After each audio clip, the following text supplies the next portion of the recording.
ام المؤمنین حضرت عائشہ صدیقہ طیبہ طاہرہ رضی اللہ تعالی عنہ سے روایت ہے، معجم کبیر طبرانی کے اندر موجود ہے، اور محدثین لکھتے ہیں کہ یہ واقعہ ایک صحابی کا نہیں ہے، کئی حضرات کا ہے، لیکن ذکر ایک صحابی کا ہے واقعے کے اندر۔ واقعہ متعدد حضرات کو یہ پیش آیا ہے، اور واقعہ کیا ہے؟ ام المؤمنین حضرت عائشہ رضی اللہ تعالی عنہ فرماتی ہیں، جاء رجل الى النبی صلی اللہ تعالی علیہ وآلہ وسلم، کہ ایک آدمی آپ صلی اللہ علیہ وسلم کی خدمت اقدس میں حاضر ہوا۔ آدمی کا نام حدیث میں مذکور نہیں ہے، ویسے دوسری کتب میں تلاش کیا تو نام مل گیا، حضرت ثوبان رضی اللہ تعالی عنہ ان کا نام تھا۔ جاء رجل الى النبی صلی اللہ علیہ وسلم، کہ ایک آدمی آپ صلی اللہ علیہ وسلم کی خدمت میں حاضر ہوا۔ فقال، کہنے لگا، یا رسول اللہ انک لاحب الی من نفسی، کہ اللہ کے رسول آپ صلی اللہ علیہ وسلم کی محبت میرے دل کے اندر اپنی جان سے بھی زیادہ ہے۔ سب سے زیادہ آدمی کو اپنی جان سے، اپنی ذات سے محبت ہوتی ہے، اور اس کے بعد اپنی اولاد سے ہوتی ہے۔ تو انہوں نے یہ دونوں باتیں ہی شروع میں ذکر کر دی، انک لاحب الی من نفسی، ابتدا اپنی ذات سے کی کہ یا رسول اللہ مجھے اپنی ذات سے اتنی محبت نہیں ہے، مجھے اپنی جان کی اتنی پرواہ نہیں ہے، مجھے اپنے نفس کی اتنی پرواہ نہیں ہے، جتنی محبت، جتنا تعلق، جتنا عشق، جتنی یاد آپ صلی اللہ تعالی علیہ وآلہ وسلم کی میرے دل کے اندر ہے۔ وَإِنَّكَ لَأَحَبُّ إِلَيَّ مِن وُلْدِي، اور اے اللہ کے رسول صلی اللہ علیہ وسلم آپ کی محبت میرے دل میں میری اولاد سے بھی زیادہ ہے۔ مجھے اپنے بیٹے بیٹی سے اتنی محبت نہیں ہے جتنی آپ سے ہے، اپنے پوتے پوتی سے، نواسہ نوازے سے ٹھیک ہے محبت ہے، لیکن یا رسول اللہ آپ مجھے اپنی اولاد سے بھی زیادہ عزیز، محبوب اور پیارے لگتے ہیں، اور آپ سے مجھے زیادہ محبت ہے۔ انک لاحب الی من نفسی وانک لاحب الی من ولدی، اور آگے یوں عرض کیا، یا رسول اللہ انی لاکون فی البیت، یا رسول اللہ جب میں اپنے گھر کے اندر ہوتا ہوں، فاذکرک، آپ کا تذکرہ کرتا ہوں، آپ صلی اللہ علیہ وسلم کا ذکر کرتا ہوں، یعنی ہم گھر کے اندر جب بیٹھتے ہیں تو تب بھی آپ ہی کا ذکر کرتے ہیں،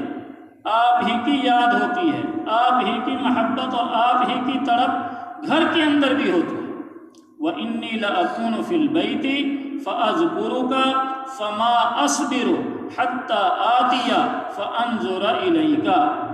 یا رسول اللہ میں گھر میں ہوتا ہوں اور آپ کی یاد آ جاتی ہے تو مجھ سے صبر نہیں ہوتا، فما اصبر، میں صبر نہیں کر سکتا، حتی آتیہ، یہاں تک کہ میں اپنے سارے معمولات گھر کے چھوڑ دیتا ہوں، جس کام میں ہوں وہ کام چھوڑ دیتا ہوں، گھر کی زندگی کو، گھر کا کوئی بھی کام کاج کو چھوڑ دیتا ہوں، فآتیہ فانظر الیک، آپ کی خدمت اقدس میں حاضر ہوتا ہوں اور آپ کی زیارت سے اپنی آنکھوں کو ٹھنڈا کرتا ہوں، تب جا کر مجھے سکون ملتا ہے۔ یہ ایک صحابی حضرت ثوبان رضی اللہ تعالیٰ عنہ اپنی کیفیت اور اپنی محبت کی کیفیت کا اظہار اللہ کے حبیب صلی اللہ علیہ وسلم کے سامنے کر رہے ہیں، اور اگلی بات کیا فرمائی؟ وَإِذَا ذَكَرْتُ مَوْتِي وَمَوْتَكَ، یا رسول اللہ ایک نہ ایک دن جانا تو مجھے بھی ہے اور آپ کو بھی تشریف لے جانا ہے، یعنی وہاں تک کی سوچ ہے کہ یا رسول اللہ وَإِذَا ذَكَرْتُ مَوْتِي وَمَوْتَكَ، جب میں اپنی موت کو یاد کرتا ہوں اور آپ کے تشریف لے جانے کا منظر میری آنکھوں کے سامنے آتا ہے، فَخَشِيتُ، تو اس کے بعد میری کیا کیفیت ہوتی ہے؟ أَنَّكَ إِذَا دَخَلْتَ الْجَنَّةَ، کہ آپ تو جنت میں اعلیٰ مقامات پر ہوں گے، وَإِنِّي إِذَا دَخَلْتُ الْجَنَّةَ، میں بھی جنت میں آپ کے وسیلے سے پہنچ جاؤں گا، لیکن خشیت اللہ اراکا، یا رسول اللہ آپ کا مقام تو وہاں بہت بلند ہوگا، آپ کے مقام تک تو رسائی یقیناً نہیں ہو سکے گی، تو جنت میں جانے کے بعد آپ کی زیارت کے بغیر جنت میں کیسے دل لگے گا؟ یہ ہے محبت، اور محبت کی اظہار کا طریقہ۔ وَإِذَا ذَكَرْتُ مَوْتِي وَمَوْتَكَ عَرَفْتُ إِذَا دَخَلْتَ الْجَنَّةَ رُفِعْتَ مَعَ النَّبِيِّينَ وَأَنِّي إِذَا دَخَلْتُ الْجَنَّةَ خَشِيتُ أَلَّا أَرَاكَ، مجھے ڈر ہے کہ وہاں میں آپ کو نہیں دیکھ پاؤں گا، تو میری وہاں کیسے گزرے گی جنت کے اندر۔ فَلَمْ يَرُدَّ عَلَيْهِ النَّبِيُّ صلی اللہ علیہ وسلم شَيْئًا، اللہ کے حبیب صلی اللہ تعالی علیہ وآلہ وسلم نے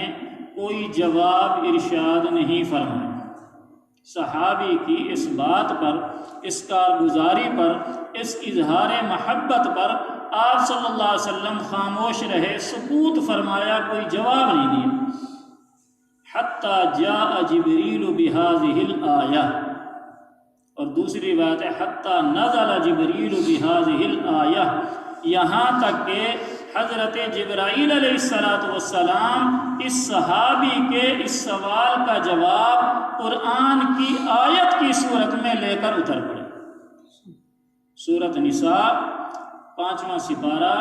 آیت نمبر 69 اور 70، دو آیات لے کر صحابی نے جو کارگزاری سنائی اور اپنا اظہار کیا کہ یا رسول اللہ مجھے آپ سے اتنی محبت ہے، جان سے زیادہ، اولاد سے زیادہ، ذکر میں گھر میں آپ کا ذکر، پھر بے صبری کا اظہار، اور پھر آپ کے پاس آ جانا اور آپ کی زیارت کرنا، پھر جنت میں جانے کے بعد آپ کی زیارت کے متعلق یہ ساری کیفیت ان صحابی نے جب بیان کی، تو حضرت جبرائیل علیہ السلام سورہ نساء کی یہ دو آیات لے کر ادھر آئے آپ صلی اللہ علیہ وسلم کی خدمت میں، اور وہ آیت کیا ہے؟ وَمَن يُطِعِ اللَّهَ وَالرَّسُولَ فَأُولَٰئِكَ مَعَ الَّذِينَ أَنْعَمَ اللَّهُ عَلَيْهِم مِّنَ النَّبِيِّينَ وَالصِّدِّيقِينَ وَالشُّهَدَاءِ وَالصَّالِحِينَ وَحَسُنَ أُولَٰئِكَ رَفِيقًا۔ تو جبرائیل علیہ السلام یہ آیت لے کر آئے۔ اب صحابی نے یہ عرض کیا تھا کہ یا رسول اللہ مجھے آپ سے محبت، اور محبت کی یہ کیفیت، اور اللہ پاک نے جنت میں زیارت کرنے کے لیے ایک اصول مقرر کر دیا، اصول بتا دیا کہ اصول یہ ہے کہ اگر جنت میں میرے محبوب صلی اللہ علیہ وسلم کی زیارت کرنا چاہتے ہو تو کیا کرو؟ آپ صلی اللہ علیہ وسلم کی اتباع کرو، آپ صلی اللہ علیہ وسلم کی اطاعت کرو، حضرت صلی اللہ علیہ وسلم کی تابع داری کرو، آپ نے جو جو ارشادات فرمائے ہیں ان کو بجا لاؤ۔ ما آتاکم الرسول فخذوہ، دوسری آیت ہے کہ جو کچھ میرے محبوب تمہیں دے دیں وہ لے لو، یعنی جس چیز کا ارشاد فرما دیں اس پر عمل کرو۔ وما نہاکم عنہ فانتہوا، اور جس چیز سے میرے محبوب روک دیں اس سے رک جاؤ۔ یہ دلائل نہ دو، دلائل میں نہ پڑھو، بس اللہ کے محبوب نے روک دیا ہے رک جاؤ، حکم دے دیا ہے لے لو کر لو۔ تو وَمَن يُطِعِ اللَّهَ وَالرَّسُولَ، اللہ تعالیٰ نے ان صحابی کے اس سوال کے جواب میں آیت مبارکہ کے اندر اطاعت کا حکم دیا کہ اللہ رسول کی اطاعت کرو گے تو جنت میں رسول اللہ صلی اللہ علیہ وسلم کی زیارت ہوگی، اگر اطاعت نہیں کرو گے، تابع داری نہیں کرو گے، فرما برداری نہیں کرو گے تو بھلے جتنے مرضی عشق و محبت کے نعرے لگاتے رہو، یہ نعرے کھوکھلے ہیں، وہاں پر کام نہیں آئیں گے۔